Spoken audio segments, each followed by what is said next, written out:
انما المؤمنون الذين اذا ذكر الله وجلت قلوبهم واذا تليت عليهم آياته زادتهم ایمانا وعلى ربهم يتوکلون۔ ایمان والوں کی 3 علامتیں بتائی گئی۔ پہلی علامت یہ ہے کہ ایمان والے بے شک وہی ہیں کہ جب ان کے سامنے اللہ کا ذکر ہو تو ان کا دل مچل جائے، اللہ کا نام آتے ہی ان کا دل خوش ہو جائے، یہ ایمان کی علامت ہے۔ اور دوسری علامت رب تعالیٰ فرماتا ہے جب ان کے سامنے اللہ کی آیتیں تلاوت کی جائیں تو ان کا ایمان بڑھ جاتا ہو، وہ آیتیں سننا پسند کرتے ہوں۔ اسی سے آپ اندازہ کریں ہمارے اندر اب ایمان کتنا ہے۔ اللہ کے نام پر خوشی ہوتی ہے۔ الحمدللہ بزرگوں کا یہ طریقہ رہا اور آج بھی ہے کہ جیسی اذان کی آواز آتی اللہ کا نام ہے سب خاموش ہو جاتے تھے اور اس کا جواب بھی دینے لگتے تھے۔ اور یہی ماحول ایمان کی علامت ہے کہ جن لوگوں میں ایمان باقی ہے وہ اللہ کے نام سے خوش ہو جاتے ہیں اور خاموش ہو جاتے ہیں، اور ایمان نہ ہو تو انہیں اللہ کے نام سے کچھ فرق نہیں پڑتا۔ اور دوسری چیز وہ اللہ کی آیتیں سن کر کے اپنا ایمان زیادہ کر لیتے ہیں۔ اذا تلیت علیہم آیاتہ زادتہم ایمانا، جب ان کے اوپر قرآن کی آیتیں اللہ کی آیتیں تلاوت کی جائیں تو ان کا ایمان بڑھ جاتا ہو۔ یہ بھی آپ ٹرائی کر کے دیکھیں، قرآن کی آیتیں تلاوت کی جائیں تو دل لگتا ہے کہ نہیں لگتا ہے؟ اگر دل لگتا ہے قرآن سننے کا تو اس کا مطلب ہے کہ ایمان ہے، اور قرآن سننے کا دل نہیں کرتا بھاگ جاتے ہیں تو نفاق ہے دل کے اندر، ایمان کامل نہیں ہے۔ اس کی سب سے بڑی علامت آپ کو رمضان المبارکہ میں دیکھنے کو ملتی ہے۔ حافظ قرآن اللہ کی آیتیں تلاوت کر رہا ہوتا ہے، کتنے لوگ ہیں جن کو قرآن سننے کی رغبت پیدا ہوتی ہے اور تلاوت پر ان کا ایمان بڑھتا ہو۔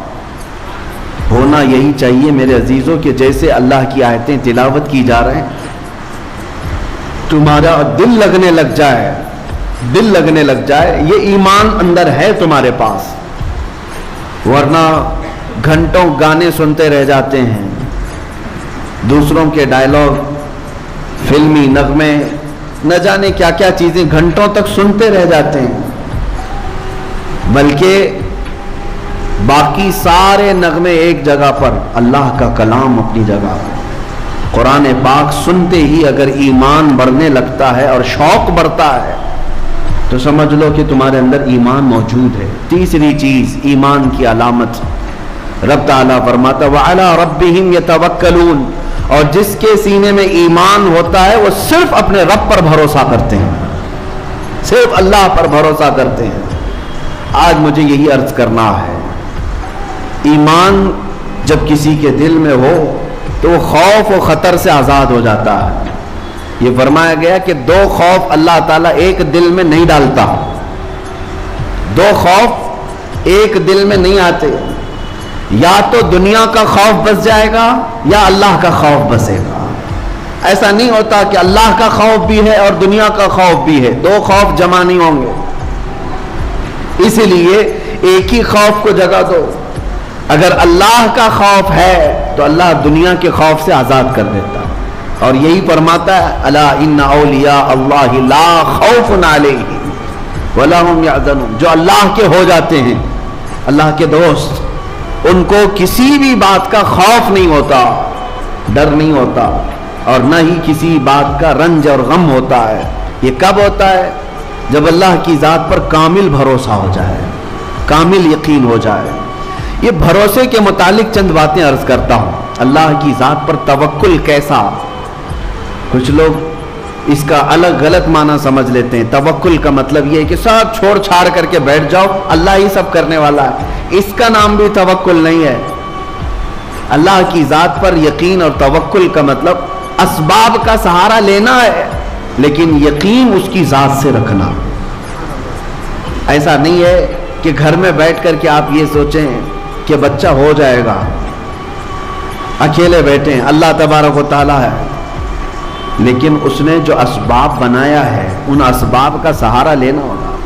تم گھر میں بیٹھ کر کے یہ سوچتے رہو روٹی آئے گی منہ میں چلی جائے، نہیں، روٹی کو گزرنے کے لیے جتنے اسباب کی ضرورت ہے ان اسباب کا سہارا لینا ہے، ہاتھ پیر چلاؤ، پھر اللہ کی ذات پر بھروسہ کرو۔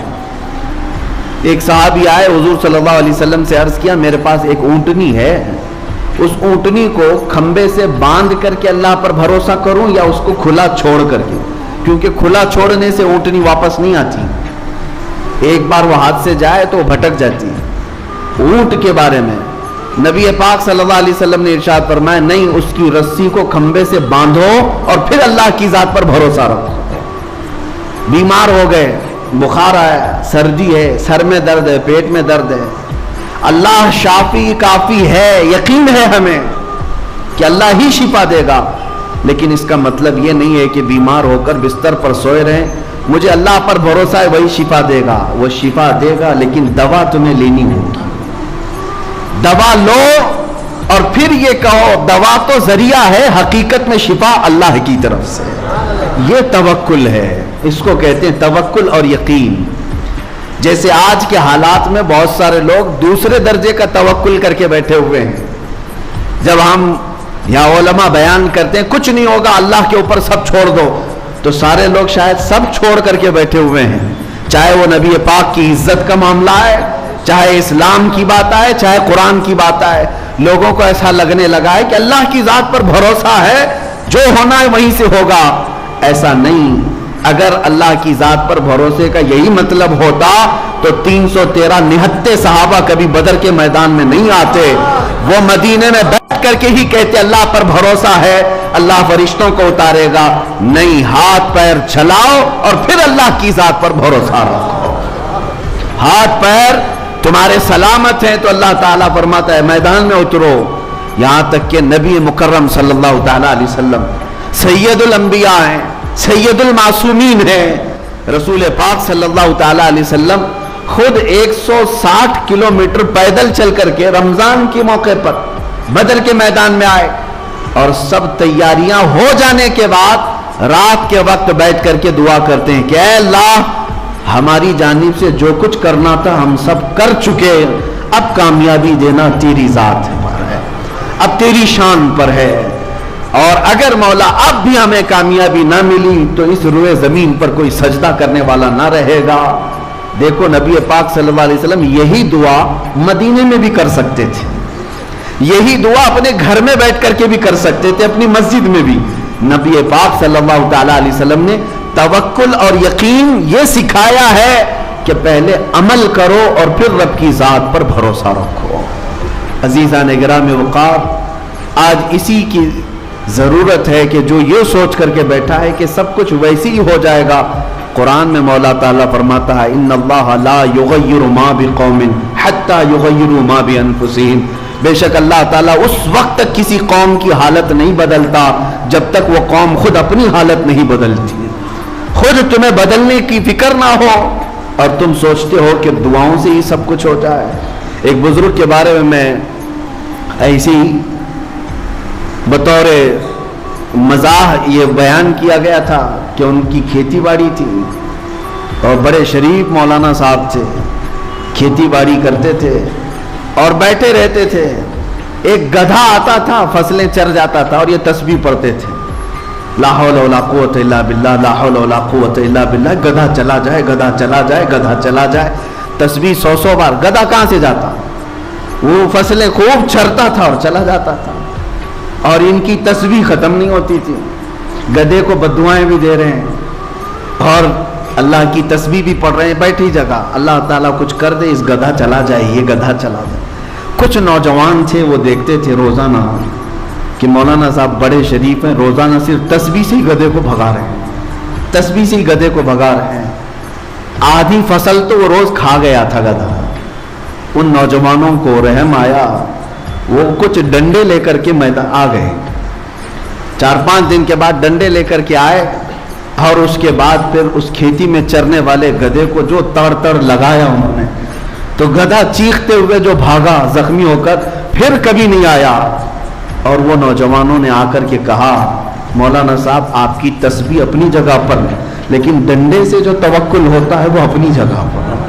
یعنی اگر آپ بیٹھی ہوئی جگہ پر ہی یہ سوچتے رہے کہ ہماری کھیتی کوئی نہ چرے اور صرف ہم تسبیح پڑھ کر کے سب بگا دیں، ایسا نہیں ہے. اللہ نے تمہیں قوت فکر بھی دیا ہے، قوت عمل بھی دیا ہے، پہلے اس کا استعمال کرو اور پھر اللہ کی ذات پر بھروسہ کرو.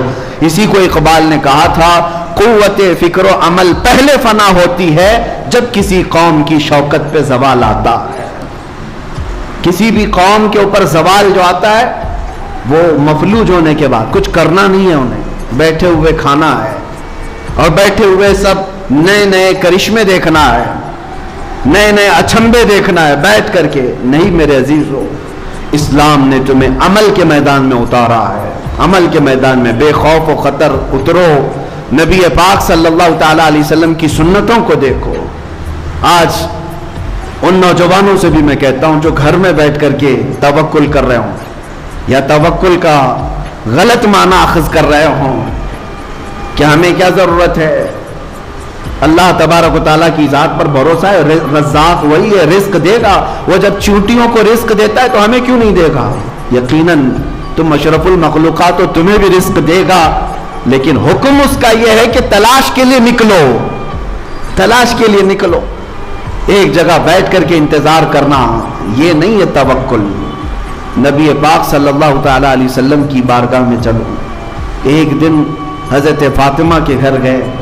حسنین کریمین چھوٹے تھے، بھوکے تھے، رو رہے تھے. حضرت فاطمہ سے پوچھا کیوں رو رہے ہیں بچے؟ کہا بھوک کی وجہ سے رو رہے ہیں، گھر میں کوئی چیز نہیں ہے، فاقہ ہے. نبی پاک صلی اللہ تعالی علیہ وسلم نے فرمایا فاطمہ نہ گھبرا، تیرا باپ اپنے ہاتھ سے محنت کر کے لائے گا اور تیرے بچوں کو کھلائے گا. خود رسول پاک صلی اللہ تعالی علیہ وسلم مدینے میں نکلے اور چلتے چلتے نواحِ مدینہ میں، مدینے کے خارج میں ایک باغیچہ تھا، اس میں چلے گئے. باغیچے کے مالک سے کہا کیا میں تیرے باغیچے میں مزدوری کروں؟ تو مجھے اس کی کچھ اجرت دے گا؟ باغیچے کے مالک نے منظوری بھری، کہا کہ ٹھیک ہے میں تیار ہوں، مزدوری کر سکتے ہو. دیکھو میرے باغیچے کے درختوں کو پانی سینچنا ہے، پانی پلانا ہے. تم ایک ڈول پانی بھر کر کے ڈالو گے، میں 2 کھجوریں اجرت میں دوں گا. کنویں سے کھینچ کر کے 1 ڈول پانی بھرنا اور ایک درخت پر ڈالنا اور اس کی اجرت پر صرف 2 کھجوریں. نبی رحمت سید العالمین طٰہٰ و یاسین، ہم غریبوں کے آقا جن کے ہاتھ میں مولا نے سارے خزانوں کی کنجیاں تھیں، انہوں نے 2 کھجوروں کی اجرت پر یہ کام کو تیار قبول کر لیا.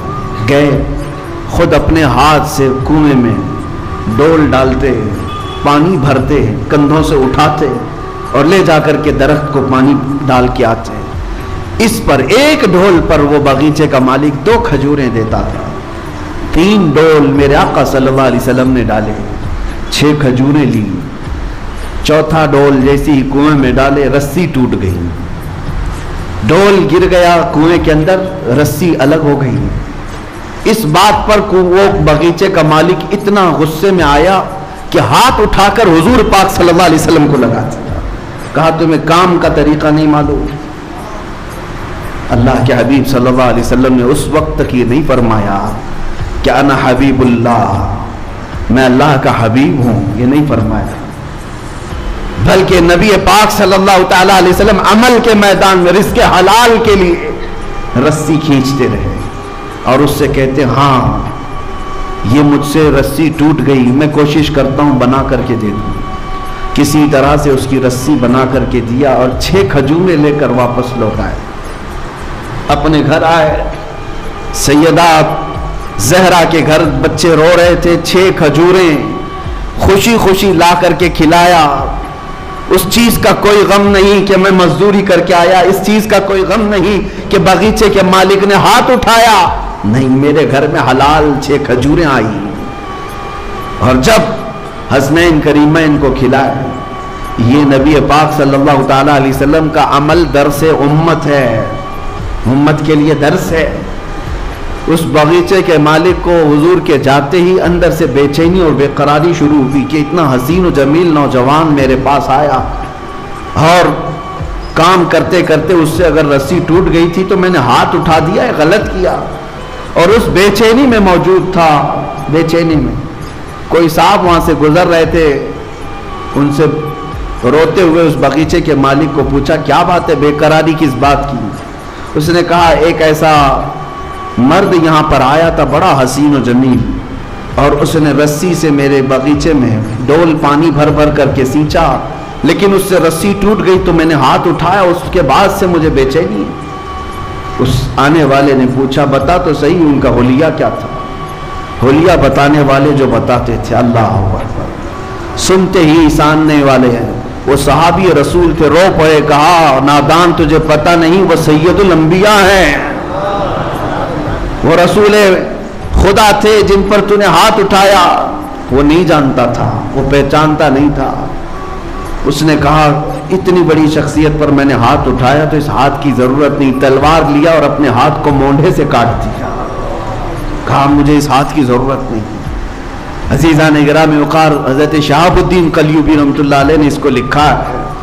یہ اس لیے میں تمہارے سامنے عرض کر رہا ہوں کہ جو نوجوان اپنے گھر بیٹھ کر کے یہ سوچتے ہیں کہ سب اللہ کی طرف سے آ جائے گا, یا کبھی کاموں کو دیکھ کر کے یہ کہتے ہیں میرے سٹیٹس کے برابر کا کام نہیں ہے, یہ میرے سٹینڈرڈ کا کام نہیں ہے, ان نوجوانوں کے لیے بہت بڑا درس ہے جو پوری کائنات کے آقا و مولا جن کے ہاتھوں میں خزانوں کی کنجیاں ہیں, وہ کسی باغیچے میں مزدوری کر کے 2 کھجوریں لا سکتے ہیں.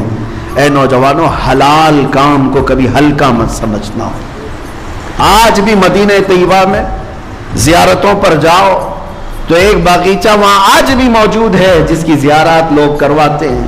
وہ ایک یہودی کا باغیچہ تھا جس میں دن بھر مولا علی کرم اللہ وجہہ الکریم مزدوری کیا کرتے تھے, اور پھر وہاں سے بھی 2 درہم یا 3 درہم اس زمانے کے اجرت پر گھر لے کر کے آتے تھے. وہ شیر خدا, فاتح خیبر, اسد اللہ الغالب, اگر مزدوری کر کے باغیچے میں گھر چلاتے ہیں تو آج کے نوجوانوں کو کیا ہے؟ اسی لیے میرے عزیزو, توکل کا مطلب یہ ہے کہ عمل کرو اور اللہ کی ذات پر یقین رکھو, اللہ کی ذات پر یقین رکھو. اور اس بھروسے کا فائدہ اتنا بڑا ہے, اتنا بڑا. آج جو لوگ تذبذب کے شکار ہیں, کل کیا ہوگا, پرسوں کیا ہوگا, کچھ نہیں ہوگا. اگر تمہارا عمل بالکل اللہ اور اس کے رسول کی فرمان کے مطابق ہے تب پھر اللہ کے حوالے کر دو سارے کام. اب جیسے کچھ لوگوں کو گھروں میں بڑے ٹینشن ہیں, بڑے مسائل ہیں, روز ہمارے پاس یہ مسائل آتے رہتے ہیں. گھر میں برکت ختم ہو گئی ہے, اس کو دکھایا اس کو دکھایا تو بتاتے ہیں کہ کھڑکی یہاں نہیں ہونا چاہیے تھا, واستو پرکار سے گھر نہیں بنا ہے. ہاں, پورا کچن توڑ کر کے بنانا ہے, ٹوائلٹ اٹھا کر اتر رکھنا ہے. میں کہتا ہوں تم اپنے گھر میں 1000 کھڑکیاں کھول لو, برکت ہوا سے نہیں آتی, برکت موسم سے نہیں آتی. اللہ قرآن میں فرماتا ہے ما یفتح اللہ للناس من رحمت فلا ممسک لها, اللہ جس کے لیے اپنی رحمت کھول دے اسے کوئی بند نہیں کر سکتا.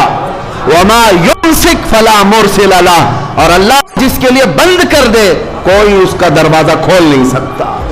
اللہ رب العزت قادر مطلق ہے, تمہاری کھڑکیاں ادھر ادھر ہونے سے نہیں, تم اپنا عمل صحیح کر لو گھر کے اندر. اور اس کے بعد میرا چیلنج ہے, کوئی کھڑکی بھی نہ ہو, دروازہ بھی نہ ہو. حدیث پاک میں ہے اللہ پر بھروسہ کرنے والا 70 دروازوں کے اندر بھی بیٹھے مولا اسے پتھر سے بھی رزق عطا فرمائے, پتھر سے بھی اس کے لیے رزق کھول دے گا.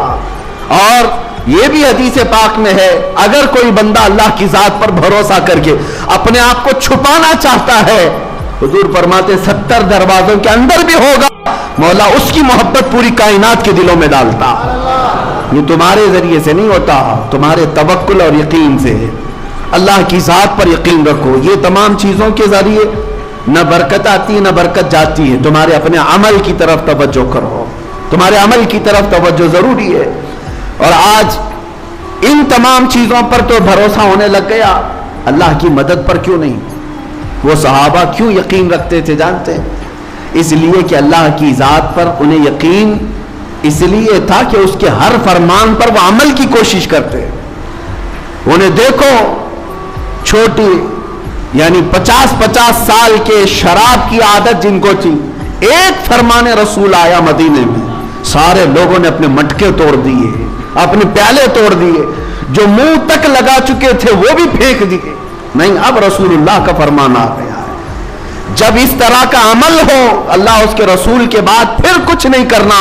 پھر دیکھو اللہ کی ذات پر بھروسہ, قرآن کہتا ہے وَمَن يَتَوَكَّلْ عَلَى اللَّهِ فَهُوَ حَسْبُهُ, جو اللہ پر بھروسہ کرے اللہ اس کے لیے کافی ہے, اللہ اس کے لیے کافی ہے. وہ کہاں سے کیسے حفاظت کرتا ہے پھر دیکھنا. تم صدیق اکبر رضی اللہ تعالیٰ عنہ فرماتے ہیں غار ثور میں جب نبی پاک صلی اللہ علیہ وسلم کے ساتھ وہ موجود تھے 3 دن تک, کفار مکہ یہاں تک پہنچ گئے تھے. حضرت ابوبکر کہتے ہیں میں آسانی سے ان کی گردنیں دیکھ رہا تھا, وہ سب غار کے قریب آ گئے تھے. اگر وہ اپنے پیروں کو اٹھا دیتے, پنجوں کے بل کھڑے ہو جاتے تو ہم دونوں انہیں نظر آ جاتے, کافروں کو نظر آ جاتے. اتنے قریب تک آ گئے. تب حضرت ابوبکر صدیق کہتے ہیں مجھے گھبراہٹ ہوئی, بے چینی کہ اگر یہ پنجوں کے بل کھڑے ہو کر کے دیکھ لیں غار میں ہم نظر آ جائیں گے. نبی پاک صلی اللہ تعالی علیہ وسلم سے اس وقت انہوں نے کہا تھا اب کیا ہوگا یا رسول اللہ. تب میرے آقا صلی اللہ علیہ وسلم نے جو جملہ فرمایا اس کو قرآن میں بھی ارشاد فرمایا. مولا کہتے ہیں میرے آقا لا تحزن ان اللہ معنا, ابو بکر گھبرا مت اللہ ہمارے ساتھ ہے. یہ جملہ ایسا ہے جو پوری زندگی گزارنے کے لیے کافی ہے. بے شک اللہ ہمارے ساتھ ہے. حضرت ابو بکر صدیق فرماتے ہیں پوری زندگی بھر اس جملے کی وجہ سے مجھے کبھی کسی طاقت سے خوف نہیں آیا, کبھی کسی طاقت سے خوف نہیں آیا. وہ زمانہ بھی یاد کریں جب آپ خلافت پر فائز تھے, ایک ہی ساتھ 3 محاذ پر لڑ رہے تھے. حضرت اسامہ بن زید کا لشکر بھی روانہ کر رہے ہیں, جو زکوٰۃ کے منکرین تھے ان سے بھی لڑ رہے ہیں, مسیلمہ کذاب جو نبوت کا جھوٹا دعویٰ کیا اس سے بھی لڑ رہے ہیں. ایک ہی موسم میں پورا مدینہ خالی ہے. حضرت عمر آ کر کے کہنے لگے حضرت ابوبکر سے کہ صدیق اکبر ایک ایک کام اسٹیپ بائی اسٹیپ کرتے ہیں یہاں, ورنہ مدینے میں کیا ہو جائے گا. حضرت ابوبکر صدیق رضی اللہ تعالیٰ عنہ فرماتے ہیں اللہ تبارک و تعالیٰ نے جو مجھے طاقت دی ہے میں اپنی عمر کے کم حصے میں ہر کام کو مکمل کرنے کے لیے اس وقت تک اترا رہوں گا چاہے مدینے والوں کے رانوں کی چمڑیاں بھی اتر جائیں. یہ توکل یقین تھا کہ اللہ تبارک و تعالیٰ میری مدد فرمائے گا. حضرت عمر کہتے ہیں اس دن مجھے اندازہ ہو گیا کہ حضرت ابوبکر کے سینے کو اللہ نے کتنا مضبوط کیا. یہی ایمان ہے میرے عزیزو, یہی توکل ہے. اور نبی پاک صلی اللہ تعالیٰ علیہ وسلم کے فرامین کو یقین کے ساتھ عمل کر لینا, اس کے بعد پھر زندگی کا لطف بھی کچھ اور ہوتا ہے.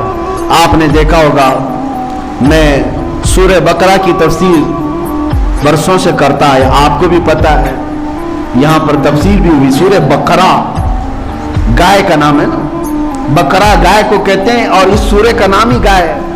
واقعہ جو پیش آیا تھا بنی اسرائیل میں, ایک آدمی مالدار آدمی قتل ہو گیا تھا اور قاتل کو ڈھونڈنا تھا کون مرڈر کیا ہے. حضرت موسیٰ علیہ السلام کے پاس قوم آئی, کہا کہ اس کا قاتل کون ہے معلوم کیجئے. اللہ سے انہوں نے دعا کی تو اللہ نے فرمایا ایک گائے ذبح کرنے کے لیے کہو. کیسی گائے چاہیے تھی؟ ایسی گائے جو کسی نے پالا نہ ہو, ایسی گائے جو دیکھنے میں پیلے رنگ کی ہو, آنکھوں پر بھا جاتی ہو, خوبصورت ہو, نہ کبھی کسی کھیتی میں کام کی ہو. اس طرح کی گائے اللہ نے قرآن میں فرمایا وہ ذبح کریں اور اس کی پونچھ لے کر کے وہ مرے ہوئے آدمی کو مارے, وہ خود زندہ ہوگا, بتائے گا اسے کون قتل کیا. یہ اللہ کا امتحان بھی تھا. ایک آدمی قتل ہوا ہے, اس کو جانچنے کے لیے گائے کا کیا تعلق ہے. یہاں پر بھی میرے عزیزو یہ تعلق ڈھونڈنا تمہارے اور ہمارے کاموں میں ہو سکتا ہے, اللہ کے کاموں میں نہیں. تم یہ نہ پوچھو کہ اس کام کا اس سے کیا تعلق. بہرحال میں واقعہ شارٹ میں بتا رہا ہوں, یہ گائے ان کو کہاں ملنی تھی, ڈھونڈنا تھا. اتفاق ایسا اسی زمانے میں ایک نیک آدمی, اس کا ایک چھوٹا بیٹا تھا, بیوی تھی, گھر چھوٹا سا تھا, چھوٹی سی فیملی, لیکن وہ بندہ بڑا پرہیزگار. اچانک بیمار ہوا. اس کے گھر میں کوئی چیز نہیں تھی سوائے ایک گائے کے بچیا. ایک گائے کی بچیا تھی, چھوٹی سی تھی. اس نے دیکھا کہ بیماری اس کی بڑھتی جا رہی ہے اور مرنے کے قریب آ گیا. میری بیوی اور بچے کی دیکھ بھال کون کرے گا, ہم تو انویسٹ کر کے چلے جائیں یا نامینیٹ تو کر دیں, بیوی کے نام اتنی جائیداد, بچے کے نام اتنی جائیداد, فلاں بینک میں کچھ رکھ کر کے جائیں. لیکن اس اللہ والے نے اس گائے کی بچیا کو اٹھایا اور جنگل میں لے گیا. جنگل میں لے جا کر کے چھوڑ کر کے اللہ کو پکارتا ہے, اے اللہ تیرے سے بہتر حفاظت کرنے والا کوئی نہیں ہے. میری موت کے آثار قریب نظر آ رہے ہیں اور میرے گھر میں میرا بچہ چھوٹا ہے. میں یہ گائے کی بچیا تیرے حوالے کر رہا ہوں. جب میرا بیٹا جوان ہو جائے تو تو اسے یہ لوٹا دینا. یہ توکل کا اعلیٰ درجہ ہے. جنگل میں لے جا کر چھوڑنے کی کیا ضرورت؟ میدان میں ہی چھوڑ دیتا, وہ گائے ادھر ادھر چرتی پلتی نہیں. جنگل میں جبکہ بھیڑیا بھی ہیں, شیر بھی ہے, کوئی بھی کھا جاتا. یقین کا درجہ یہی تو سمجھ میں آتا ہے کہ اللہ کی ذات پر کیسا بھروسہ تھا. چھوڑ کر کے چلا آیا اپنے گھر, اپنی بیوی کو بتایا میں جنگل میں اللہ کے نام پر ایک گائے چھوڑ آیا ہوں. جب میرا بیٹا جوان ہو جائے تو اسے کہنا جا کر کے اللہ سے وہ مانگ لے. کیا تعلقات تھے اپنے رب کی ذات سے, کیسے تعلقات تھے. ہونا تو یہی چاہیے کہ تم کہیں تھک جاؤ, اس کو سنانے سے بہتر ہے مسجد میں آؤ, سیدھے اپنے اللہ سے باتیں کرو. اللہ کو سناؤ کہ مولا میں تیرا بندہ ہوں, تو میرا خدا ہے. میں جاؤں تو اس کے ہاں کیوں جاؤں, تیرے دربار میں آتا ہوں. اس میں جو لذت ہے دل کے اندر وہ کہیں نہیں ملے گی. دوسرے کو سناؤ اپنی تکلیف, آج ہو سکتا ہے تسلی دے دے, کل چار کو بتائے گا دیکھا فلاں جو ہے اتنی مصیبت میں. تمہیں تو وہ ہر جگہ بے عزت کرتا رہتا ہے, لیکن مولا کی شان یہ ہے تمہاری چیزوں کو چھپاتا بھی ہے اور نوازتا بھی ہے. وہ بچہ جوان ہوا, بیوہ عورت تھک گئی تھی کما کر کے کھلا کر کے, اپنے بیٹے سے کہتی ہے بیٹا دیکھ اب میری بھی عمر ساتھ دینے چھوڑ چکی ہے. تیرے باپ نے ایک گائے کی بچیا جنگل میں چھوڑی تھی, وہ ہو سکتی ہے بڑی ہو گئی ہوگی, گائے بن گئی ہوگی. تو جا اللہ کے نام پر پکار, شاید وہ تجھے گائے مل جائے, اس کو بیچ کر ہم اپنا گھر چلا لیں. یہ نوجوان جنگل میں گیا اور پکارنے لگا یا رحمان, اے اللہ میں فلاں کا بیٹا ہوں, میرے باپ نے تیرے حوالے ایک گائے کی بچیا کی تھی اور تیری حفاظت میں چھوڑ کر گیا تھا, اب میں جوان ہو گیا, وہ گائے مجھے لوٹا دے. جنگل میں وہ پکار رہا تھا, اچانک دیکھا ایک بہت ہی صحت مند گائے اس کے سامنے آنے لگی. یہ وہی گائے تھی جو بالکل پیلے رنگ کی تھی, یہ وہی گائے تھی جو نہایت دیکھنے میں خوبصورت تھی اور نہ کسی کی پالی ہوئی تھی نہ کسی کی کھیت میں جوتی ہوئی تھی. یہ اس نوجوان کے ہاتھ میں آئی, لے آیا, ماں سے کہا گائے مل گئی, اور ماں نے کہا ٹھیک ہے جاؤ بازار میں بیچ دو اس کو. اللہ کی ذات پر ایک بندہ توکل کر کے گیا ہے, اپنے بیٹے کو اپنی گائے کی بچیا کو حوالے کر کے گیا, اور مولا بدلے میں کیا دیتا ہے لوگوں کو یقین نہیں ہے. کیا رب تعالیٰ اس کو لوٹا کر دیتا ہے؟ خالی گائے لوٹا کر دے دیا حفاظت کے ساتھ؟ نہیں. گائے جب آئی تو ماں نے کہا بازار میں بیچ دینا. کتنی میں؟ ماں نے کہا 6 درہم میں بیچ دو, اتنے ہمیں ضرورت ہے, لیکن جتنے پر سودا طے ہو جائے پہلے مجھ سے بات کرنا. وہ بازار میں گیا, 2 لوگ آئے, پوچھا کتنی قیمت ہے, کہا 6 درہم. اس لڑکے نے 6 درہم قیمت بتائی. خریداروں نے کہا نہیں ہم 12 درہم میں خریدیں گے. یہ تو پہلی مارکیٹ ہے, ڈبل میں سامنے والا خرید رہا ہے, گھٹا کر کے لیا جاتا ہے. تو نوجوان لالچ میں بیچ تو سکتا, مگر وہ ایک صالح کا بیٹا تھا. کہا میں اپنی ماں سے پہلے بات کروں گا پھر بیچوں گا. آیا, ماں سے کہا میں تو 6 میں تیار تھا لیکن سامنے والے 12 میں خریدنا چاہ رہے ہیں. ماں نے کہا ٹھیک ہے جاؤ اب 12 اس کی قیمت لگاؤ. وہ تو چلے گئے. دوسرے 2 آئے, کہا کتنے کی ہے؟ 12 درہم کی. انہوں نے کہا ہم 24 میں خریدیں گے, ہم 24 میں خریدیں گے یہ گائے کو. اس نے کہا نہیں میں اپنی ماں سے بات کر کے آتا ہوں. گیا اور ماں سے کہا عجب معاملہ ہے, میں 12 لگا رہا ہوں, 24 مانگ رہے ہیں, 24 پہ لینا چاہ رہے ہیں. تو ماں نے کہا بیٹا اب کی بار جا قیمت مت لگا, جو آئیں گے خریدنے کے لیے ان کا ہاتھ پکڑ لینا اور پوچھنا میرے گائے کی کیا قیمت ہے تم ہی بتاؤ. ماں سمجھ چکی تھی. بیٹے نے پوچھا ایسا کیوں؟ ماں نے کہا بیٹا وہ خریدار نہیں ہے, وہ اللہ کے فرشتے ہیں, وہ اللہ کے فرشتے ہیں جو ہماری ہدایت کے لیے آئے ہیں. یہ گیا, اب کی بار جا کر کھڑا ہی تھا کہ پھر 2 آئے, کہا گائے کتنے کی؟ یہ گیا ان کو پکڑ لیا اور کہا آپ ہی بتاؤ میرے گائے کی قیمت کیا ہے. ان لوگوں نے کہا اے نوجوان تیری گائے 6 درہم 12 درہم کی نہیں ہے, انتظار کر, ایک جماعت ابھی یہ گائے ڈھونڈنے کے لیے آئے گی, اسے ضرورت ہے اس گائے کی. اور قیمت کیا؟ کہا وہ جماعت جب آئے گی تو قیمت بتانا, اس گائے کی چمڑی اتار کر کے اس میں جتنا سونا چاندی بھر جائے وہ اس گائے کی قیمت.